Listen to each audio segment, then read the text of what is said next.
നമസ്കാരം. School of spiritual science research and learning സെന്ററിന്റെ ഒരു പുതിയ വീഡിയോയിലേക്ക് നിങ്ങളെ ഞാൻ ഹാർദവമായിട്ട് സ്വാഗതം ചെയ്യുകയാണ്. മനഃശാസ്ത്രത്തെക്കുറിച്ചും ഹിപ്നോട്ടിസത്തെക്കുറിച്ചും കൗൺസിലിങ്ങിനെ കുറിച്ചിട്ടും സ്പിരിച്വാലിറ്റിയെ കുറിച്ചും ഒക്കെ നമ്മൾ ഈ പറയുന്ന ചാനലിൽ നമ്മൾ ഡിസ്കസ് ചെയ്യുന്നത്.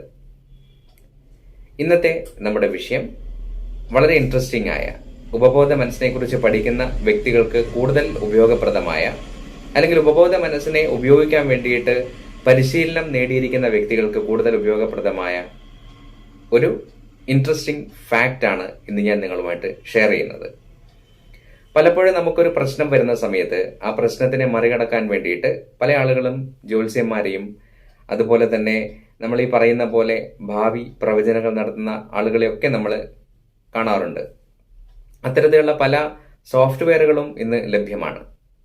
അപ്പൊ ഇത്തരത്തിലുള്ള മനുഷ്യനിർമ്മിതമായ ഒരു സോഫ്റ്റ്വെയറിനെയോ അല്ലെങ്കിൽ ഈ പറയുന്ന പല ഭാവി അറിയാനുള്ള മെത്തേഡുകളെയോ ഉപയോഗിക്കുന്നതിന് പകരം നമ്മുടെ ഉപബോധ മനസ്സിനെ എങ്ങനെ നമുക്ക് ഈ പറയുന്ന ഒരു കൃത്യമായ ഉത്തരം ലഭിക്കുന്നതിലേക്ക് എങ്ങനെ നമുക്ക് ഉപയോഗിക്കാം എന്നുള്ളതാണ് ഇന്നത്തെ നമ്മുടെ വിഷയം.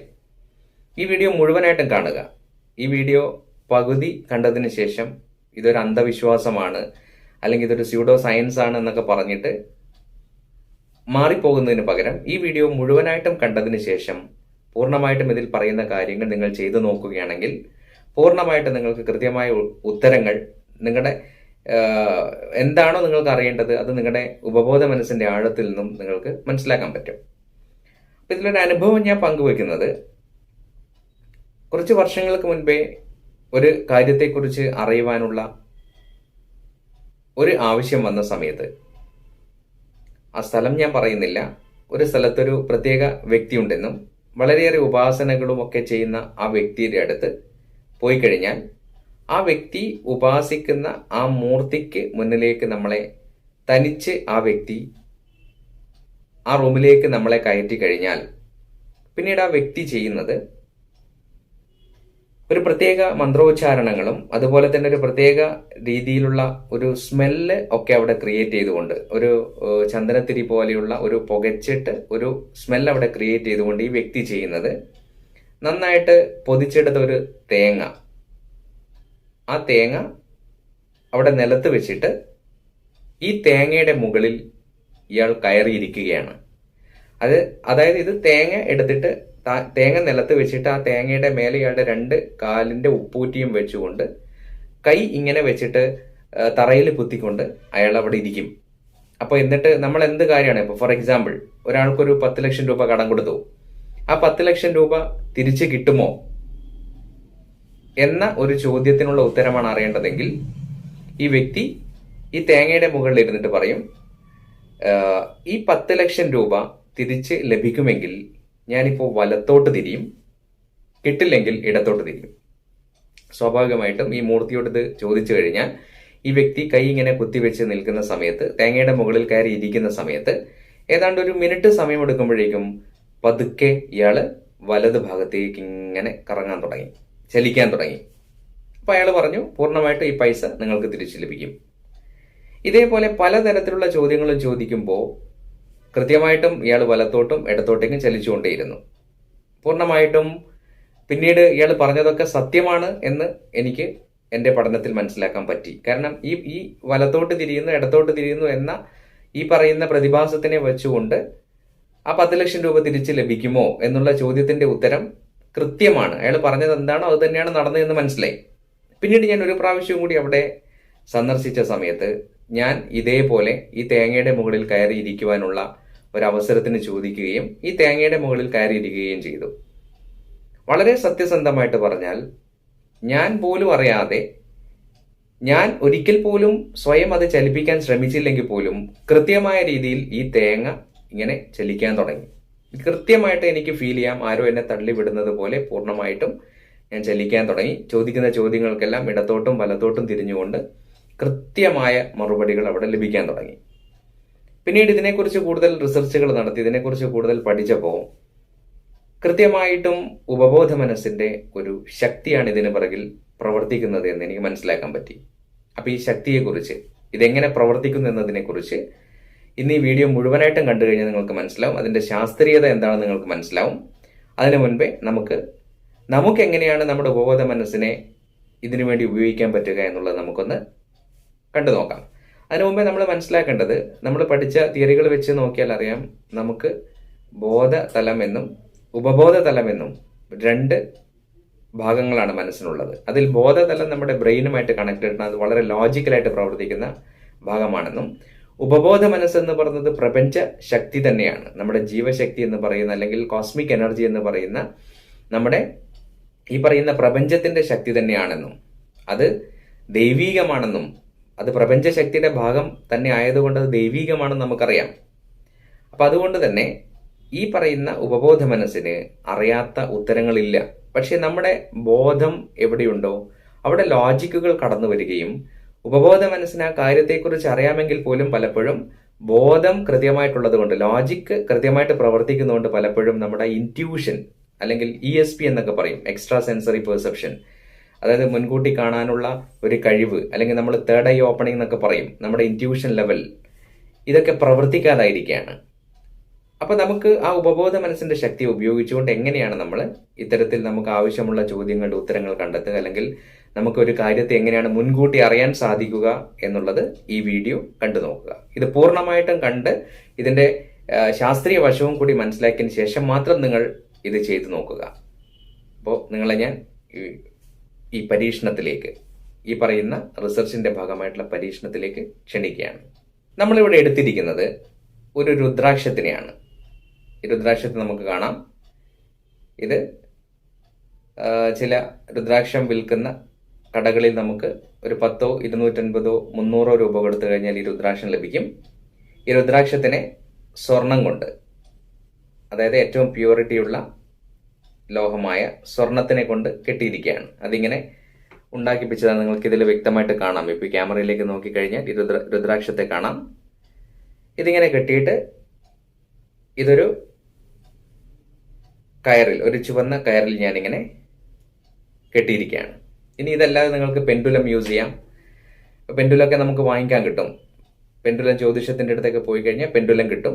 ഇനി അതും അല്ലെങ്കിൽ നമ്മുടെ ഈ റിങ് എടുത്തിട്ട്, നമ്മുടെ കയ്യിലിടുന്ന റിങ് എടുത്തിട്ട് നമുക്ക് ഇതിലൊരു നൂല് കെട്ടിക്കൊണ്ട് നമുക്ക് ഈ രീതിയിൽ അതിനെ ഉണ്ടാക്കാൻ പറ്റും. എന്ത് തന്നെയായാലും നമുക്ക് ഈ പറയുന്ന സ്വർണമാണെങ്കിൽ, സ്വർണത്തിന്റെ ഒരു അംശം അതിൻ്റെ അകത്തുണ്ടെങ്കിൽ അതൊരു പ്യുവർ ആയിട്ടുള്ള ലോഹമാണ് എന്ന ബോധം നമ്മളിൽ വരികയും, കാരണം സ്വർണത്തിന് നമ്മൾ എന്തായാലും വാല്യൂ കൊടുക്കും, അതുകൊണ്ട് ഇതൊരു വാല്യൂ ഉള്ള വസ്തുവാണ് എന്നുള്ളൊരു കാര്യം നമ്മുടെ ഉപബോധ മനസ്സിന്റെ ആഴത്തിൽ ഉള്ളത് കൊണ്ട് തന്നെ ഏറ്റവും ഉത്തമം ഇത്തരത്തിലൊരു സ്വർണത്തിൽ ഉണ്ടാക്കിയിട്ടുള്ള ഏതെങ്കിലും ഒരു വസ്തു വെച്ചുകൊണ്ട് നമ്മൾ ക്രിയേറ്റ് ചെയ്യുന്ന ഈ ഒരു പെൻഡുലം അല്ലെങ്കിൽ ഈ പറയുന്ന വസ്തുവാണ്.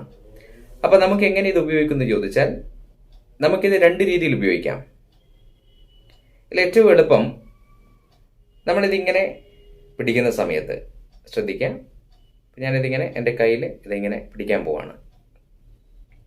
അപ്പോൾ സ്വാഭാവികമായിട്ടും ഇതിങ്ങനെ പിടിച്ചു കഴിഞ്ഞാൽ ഇത് ചലിക്കാതെ നിൽക്കും, ഇത് ചലിക്കില്ല. ശ്രദ്ധിച്ചു നോക്കിയാൽ മനസ്സിലാവും, ഇത് ചലിക്കില്ല.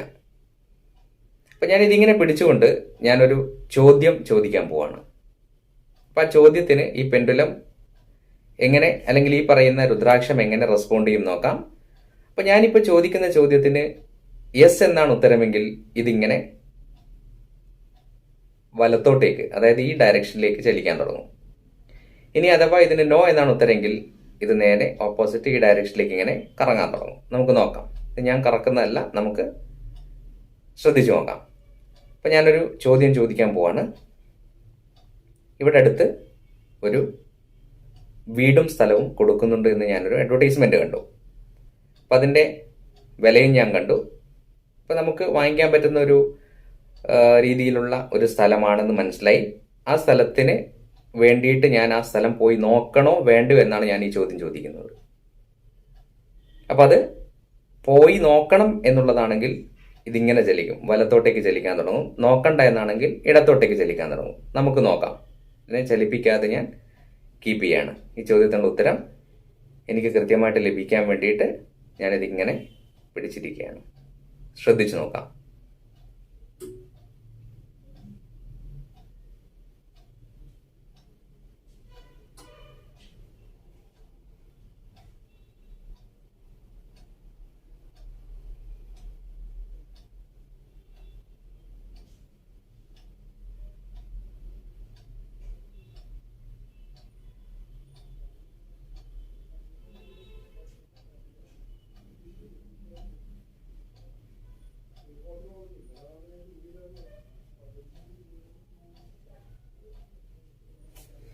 വേണ്ടെന്നാണ് പറയുന്നത്.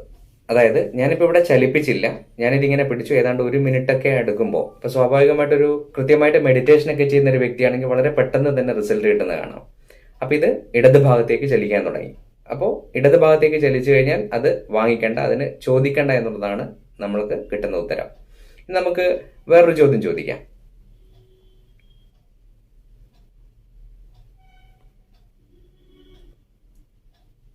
ഒരു പുതിയ കാറ് വാങ്ങണോ വേണ്ടയോ എന്നുള്ളതാണ് ഞാൻ ചോദിക്കുന്ന ചോദ്യം. അപ്പൊ ഇത് ഇടത്തോട്ടേക്ക് പോവാണെങ്കിൽ, ഈ ഡയറക്ഷനിലേക്ക് പോവാണെങ്കിൽ വേണ്ട എന്നും ഈ ഡയറക്ഷനിലേക്ക് പോവാണെങ്കിൽ വേണമെന്നുള്ളതാണ്. അപ്പൊ നമുക്കൊന്ന് നോക്കാം. ഞാൻ ചലിപ്പിക്കുന്നില്ല, ഞാൻ ചലിപ്പിക്കാതെ ഇതിങ്ങനെ പിടിക്കുകയാണ്.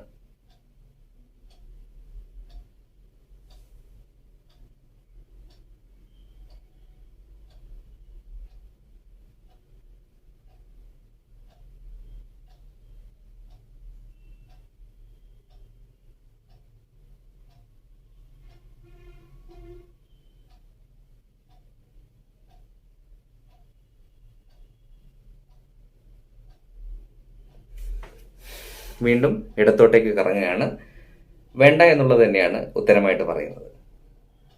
അപ്പൊ ഇനിയും നമുക്ക് ഒരു ചോദ്യം ചോദിക്കാം. ഇപ്പൊ ഞാൻ ഹിപ്നോട്ടിസത്തിന്റെ ഒരു പുതിയ ബാച്ച് തുടങ്ങാൻ പോവാണ്. ഹിപ്നോട്ടിസം പഠിപ്പിക്കുന്ന ഒരു പുതിയ ക്ലാസ് സ്റ്റാർട്ട് ചെയ്യാൻ പോവാണ്.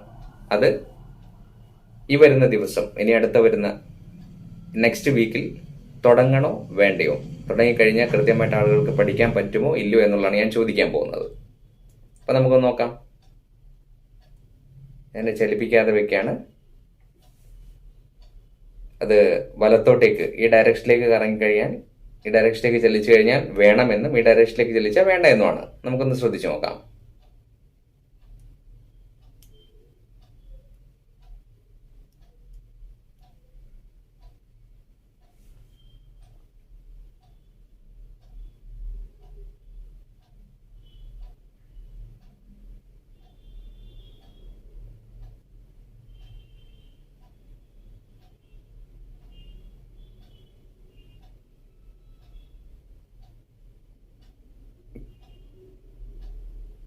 യെസ്, ഇത് കറങ്ങാൻ തുടങ്ങിയിരിക്കുന്നു. വേണമെന്നാണ് പറയുന്നത്. അപ്പൊ ഇതൊരു ഞാൻ ഒരു ഉദാഹരണം, നമുക്കൊരു വീഡിയോയിൽ അല്ലെങ്കിൽ ഒരു ക്യാമറയ്ക്ക് മുന്നിൽ നമ്മുടെ എല്ലാ കാര്യങ്ങളും തുറന്ന് പറയാൻ പറ്റിയെന്ന് വരില്ല. കാരണം പലതരത്തിലുള്ള കാര്യങ്ങൾ ഉണ്ടാവാം. സ്വാഭാവികമായിട്ടും ഇത്തരത്തിലുള്ള ഒരു സാധനം വെച്ചുകൊണ്ട്, രുദ്രാക്ഷമായാലും ഞാൻ പറഞ്ഞ പെൻഡുലമായാലും നമ്മുടെ മോതിരമായാലും വെച്ചുകൊണ്ട് നമ്മൾ ഇങ്ങനെ നോക്കുന്ന സമയത്ത് കൃത്യമായ രീതിയിൽ ഇത് 2 രീതിയിൽ ചെയ്യാം. ഒന്നുകിൽ ഈ പറഞ്ഞ രീതിയിൽ ഇടത്തോട്ടേക്ക് ഇറങ്ങുമെന്നും വലത്തോട്ടേക്ക് ഇറങ്ങുമെന്നുള്ള ഒരു നിർദ്ദേശത്തെ വെച്ച് ചെയ്യാം. അല്ലെങ്കിൽ ഒരു പേപ്പർ എടുത്തുകൊണ്ട് നമ്മൾ അതിനെ ഒരു ഏറോ മാർക്ക് ഇങ്ങനെ വരച്ചുകൊണ്ട് മുകളിൽ യെസ് എന്നും ഇങ്ങനെ വരച്ചുകൊണ്ട് അതിൽ നോ എന്നും നമുക്ക് മാർക്ക് ചെയ്യാം.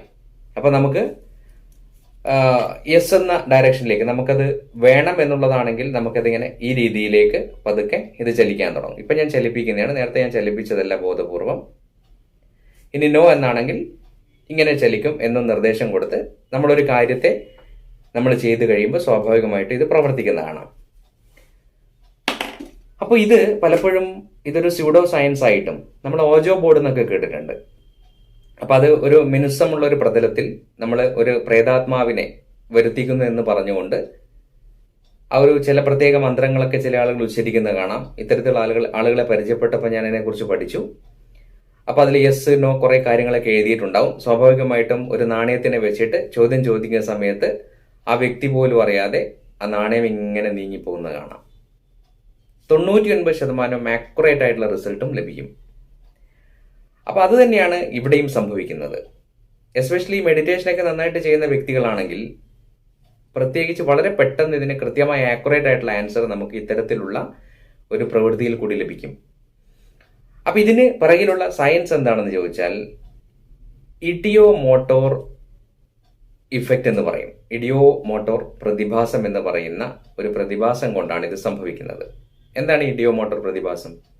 ഇഡിയോ മോട്ടോർ പ്രതിഭാസം എന്ന് പറയുമ്പോൾ നമ്മൾ അറിയാതെ, ബോധപൂർവമല്ലാതെ നമുക്ക് ചലിക്കുവാനുള്ള ഒരു ടെൻഡൻസി, അല്ലെങ്കിൽ നമ്മൾ അറിയാതെ നമ്മുടെ ബോധത്തോടെ അല്ലാതെ ചലിക്കുന്ന ഒരു സബ്ജക്റ്റ് ചലിക്കുന്ന അവസ്ഥയാണ് നമ്മൾ ഇഡിയോ മോട്ടോർ ഇഫക്റ്റ് അല്ലെങ്കിൽ ഇഡിയോ മോട്ടോർ പ്രതിഭാസം എന്ന് പറയുന്നത്. അതായത് നമ്മുടെ ഉപബോധ മനസ്സിന് കാര്യങ്ങളൊക്കെ അറിയാം. കാരണം ഉപബോധ മനസ്സ് പ്രപഞ്ചശക്തിയാണ്. രണ്ടാമത്തെ, എല്ലാ വ്യക്തികളുടെയും ഉപബോധ മനസ്സ് തമ്മിൽ കണക്റ്റഡ് ആണ്. കാരണം ഇതെല്ലാം ഒരേ ശക്തിയാണ്. തത്വമസി എന്നൊക്കെ പൊരുളിനെ കുറിച്ചൊക്കെ നമ്മൾ പറഞ്ഞു.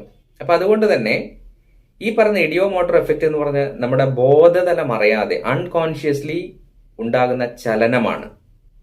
അപ്പൊ പൂർണ്ണമായിട്ട് നമ്മൾ കൊടുക്കുകയാണ്, ഇത് ലെഫ്റ്റിലേക്ക് ചലിച്ചു കഴിഞ്ഞാൽ അത് നടക്കില്ല എന്നാണ്, റൈറ്റിലേക്ക് ചലിച്ചാൽ നടക്കുമെന്നാണ് എന്ന് നമ്മളൊരു നിർദ്ദേശം കൊടുത്തുകൊണ്ട് നമ്മൾ ഇത്തരത്തിൽ നമ്മൾ പിടിക്കുമ്പോൾ അവിടെ സംഭവിക്കുന്നത് ഉപബോധ മനസ്സിൽ നിന്നുള്ള സത്യസന്ധമായ പല ഉത്തരങ്ങളും ഇഡിയോമോട്ടർ എഫക്റ്റ് വഴി കൃത്യമായിട്ട് അതിനെ ചലിപ്പിക്കുന്നു. നമ്മൾ പോലും അറിയാതെ ബോധത്തിലല്ലാതെ അതിനെ ചലിപ്പിക്കുകയാണ്. 90% ഇത് ഇൻറ്റ്യൂഷൻസ് ആയിരിക്കും, 99% ഇത് കൃത്യമായ മറുപടി ആയിരിക്കും. അപ്പൊ ഇത് നമുക്ക് പരീക്ഷിച്ചാൽ തന്നെ മനസ്സിലാവും എന്താണ് ഇഡിയോമോട്ടോർ ഫിനോമിനൻ അല്ലെങ്കിൽ ഇഡിയോമോട്ടർ ഇഫക്റ്റ് എന്താണെന്ന് ചോദിച്ചാൽ വളരെ സിമ്പിളായിട്ട് നമുക്ക് മനസ്സിലാവും. നിങ്ങൾ ശ്രദ്ധിക്കുക, ഒന്ന് കൈ ഇങ്ങനെ നിവർത്തി വെച്ചിട്ട് നമ്മളൊന്ന് കൈ നന്നായിട്ട് ഇങ്ങനെ അടിക്കുക. ഇങ്ങനെ അടിച്ചു കഴിഞ്ഞ് പെട്ടെന്ന് കൈ നിർത്തി കഴിഞ്ഞാൽ നമ്മൾ പോലും അറിയാതെ നമ്മുടെ കൈ ആരോ തള്ളി വിട്ടുകൊണ്ട് ഇവിടെ എത്തുന്ന പോലൊരു ഫീലിംഗ് ഉണ്ടാവും. ചില ആളുകൾക്ക് വളരെ പെട്ടെന്ന് തന്നെ തോന്നും, ചില ആളുകൾക്ക് കുറച്ച് ദിവസത്തെ പരിശീലനത്തിന് ശേഷം അങ്ങനെ ഒരു ഫീലിംഗ് ഉണ്ടാവും. അപ്പൊ ഇത് ഇഡിയോമോട്ടോർ ഇഫക്റ്റ് ആണ്, ഇഡിയോമോട്ടോർ പ്രതിഭാസമാണ്. അതായത് നമ്മുടെ ബോധത്തിലല്ലാതെ നമ്മുടെ ചലിക്കുകയാണ് നമ്മുടെ ശരീരം. നമ്മുടെ ബോധത്തിലല്ല ഇതൊക്കെ സംഭവിക്കുന്നത്, ബോധത്തിനും അപ്പുറത്ത് നിന്നാണ്, നമ്മൾ പോലും അറിയാതെയാണ് ഇത് സംഭവിക്കുന്നത്. പക്ഷെ ഇതിനെ ഉപബോധ മനസ്സിന്റെ ശക്തിയുമായിട്ട് കോർത്തിണക്കിക്കൊണ്ട് നമുക്ക് ഉപയോഗിക്കുവാനുള്ള മെത്തേഡാണ് ഞാനിവിടെ കാണിച്ചത്.